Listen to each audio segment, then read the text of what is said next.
মিষ্টি কোরমা ভাজি রেসিপি। আসসালামু আলাইকুম। এই জায়গায় এক টুকরা কালি কোরমা লইছি। আমগো দেশে গ্রামে এগুলার কালি কোরমা আপনার 4 মাস এগুলা ভাজি করলে খুব মজা হয়। এরপরে একটা আলু লইলাম, লবণ, হলুদের গুঁড়া, রসুন, পেঁয়াজ কুচি আর কাঁচামরিচ ফালি, চিনি 2 চামচের মতো চিনি দিয়ে।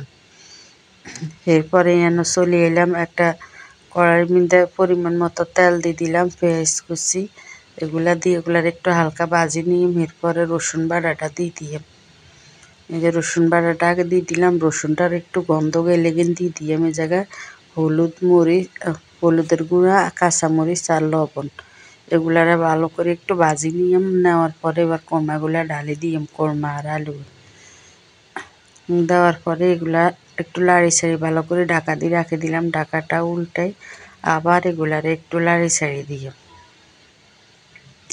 ভালো করে মিক্স করি। এগুলার মধ্যে চিনি 2 চামচের মতো চিনি দিলাম এই জায়গায়। এরপরে এটা আবার ঢাকা দিয়ে রাখি দিয়ে ঢাকাটা উল্টাইলে আপনার অনেকগুলো পানি বাইরে যায়।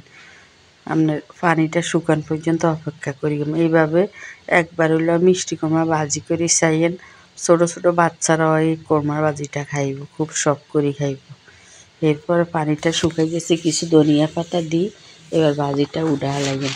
যদি আজকের এই কালি কোরমা ভাজাটা রেসিপিটা ভালো লাগার কাছে তাইলে একটা লাইক, কমেন্ট, শেয়ার, সাবস্ক্রাইব করে দিয়েন। আসসালামু আলাইকুম।